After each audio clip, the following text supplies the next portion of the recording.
je reprends.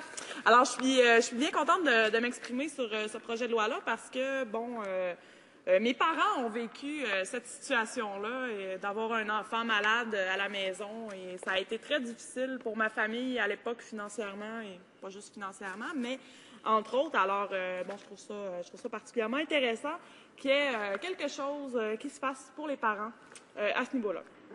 Donc, évidemment, le NPD et moi-même, on appuie ce projet de loi-là, le projet de loi C-44, qui va amender le Code canadien du travail, la loi sur l'assurance-emploi, la loi de l'impôt sur le revenu et le règlement de l'impôt sur le revenu en conséquence.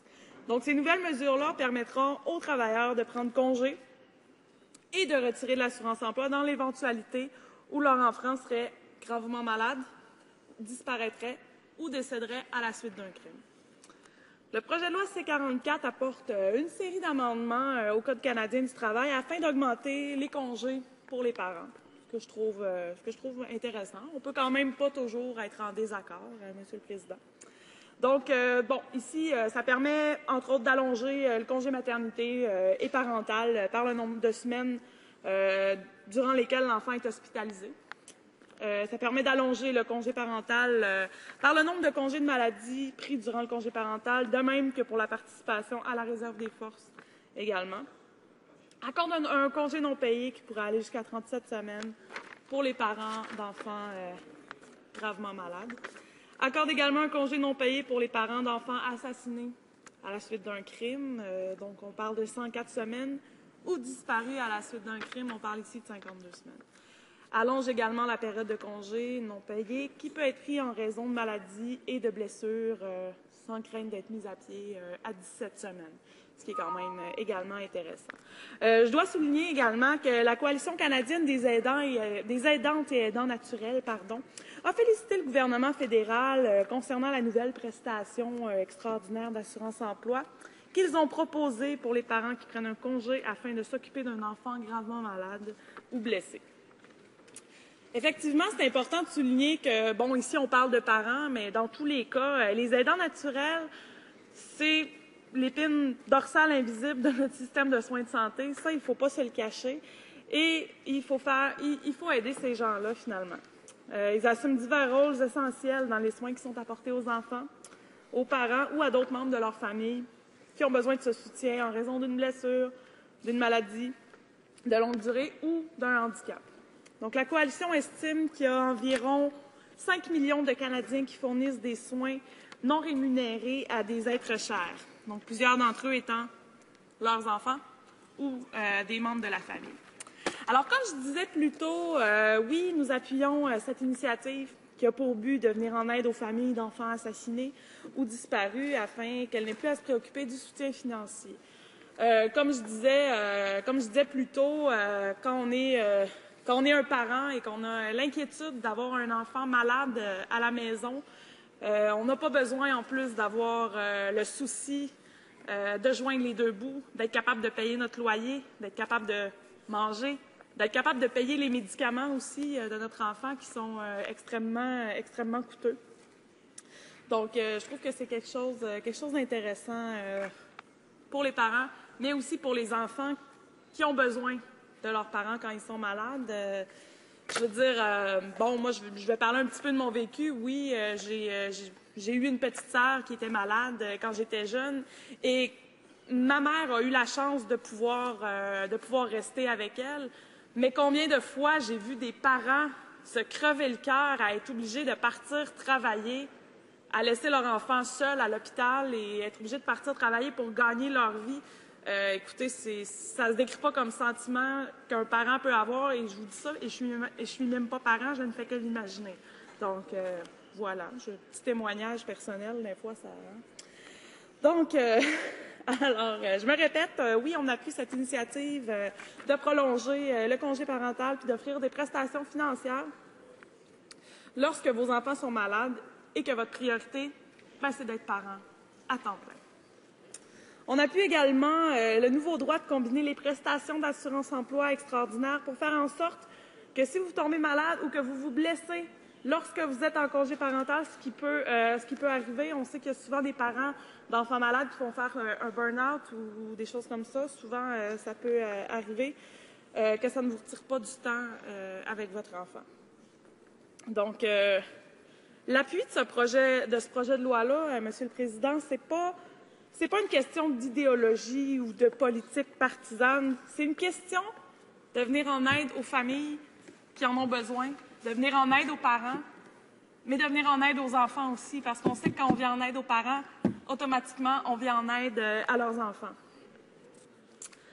Ce que je trouve, par contre, déplorable, c'est que ces mesures ne s'attaquent pas aux défis qui sont plus importants que comporte l'assurance-emploi, à savoir le manque d'accès aux Canadiens, le manque d'accès des Canadiens au chômage. Nous, en fait, ça fait longtemps qu'on travaille pour ça. On veut une réforme exhaustive de l'assurance-emploi. Donc ça, c'est des points qui sont intéressants, mais on pourrait faire plus encore. Nous, ce qu'on veut faire, en fait, c'est que l'assurance-emploi soit accessible et efficace pour tous les Canadiens.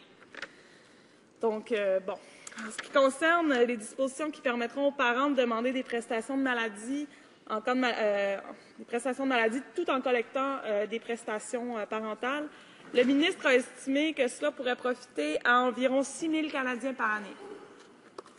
Bien que c'est une bonne mesure, je l'ai dit depuis le début, c'est une bonne mesure, il y a environ 870 000 Canadiens sans emploi qui ne sont pas en mesure d'accéder à des prestations régulières d'assurance-emploi. Et ce projet de loi-là ne répond pas non plus à certaines questions importantes qui sont en jeu, à savoir qu'il y a environ 500 000 Canadiens qui ont reçu des prestations régulières d'assurance-emploi en juillet 2012 et il y avait environ plus d'1 million de chômeurs canadiens ce mois-là. Donc, ça signifie qu'il y a plus de 800 000 chômeurs canadiens qui n'ont pas droit à l'assurance-emploi. Donc, il y a moins de 4 à 10 chômeurs qui reçoivent l'assurance-emploi et c'est un niveau qui est historiquement bas. À Saint-Hyacinthe, par exemple, dans ma circonscription, le taux de chômage actuel est de 6,7 % et à Actonville, qui est également dans ma circonscription, le taux est à 7,9 %. Depuis un an, le taux de Saint-Hyacinthe n'a pas vraiment bougé. À pareille date, l'année passée, le taux de chômage était sensiblement pareil.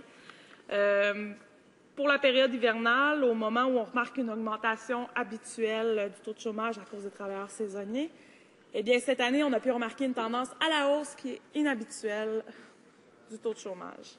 Le même phénomène a été également noté dans la région d'Actonville. Donc, je crois que c'est assez éloquent quand on parle ici de problèmes au niveau de l'assurance-emploi. Alors, de toute évidence, les taux de chômage ne sont pas à la baisse, ce qui implique que de plus en plus de citoyens doivent avoir recours à l'assurance-emploi. Donc, dans son état actuel, le programme d'assurance-emploi n'est pas accessible ni efficace. Alors, oui, la mesure dont on parle dans le projet de loi C-44 est bonne, pourrait être efficace, mais je crois qu'elle ne profite pas nécessairement assez de gens parce qu'il pourrait justement y avoir des parents comme ça qui se retrouveraient dans cette situation-là et qui n'auront pas droit à l'assurance-emploi. Donc, ça va sans dire que oui, on supporte les mesures et on croit que ça va pouvoir aider. Il me reste 1 minute, Monsieur le Président. Merci. Donc, nous croyons que ça va pouvoir aider à soulager la souffrance de certains parents dans le besoin, mais malheureusement, il n'y a pas suffisamment de gens qu'on aide ici avec cette mesure-là. Donc, écoutez, je pourrais conclure, oui, avec le peu de temps qui me reste, que oui, on appuie cette mesure-là, mais elle doit être adéquatement financée et également, il faut une réforme complète de l'assurance-emploi, incluant des mesures telles que celle-là, Monsieur le Président. Donc, c'est ma conclusion à cela. Alors, j'imagine que je n'ai plus de temps pour des questions, mais je vais vous souhaiter une belle soirée. Merci beaucoup. L'honorable député de Saint-Hyacinthe-Pégard aura 5 minutes pour la période pour les questions et commentaires lorsque la Chambre reprendra le débat concernant la motion.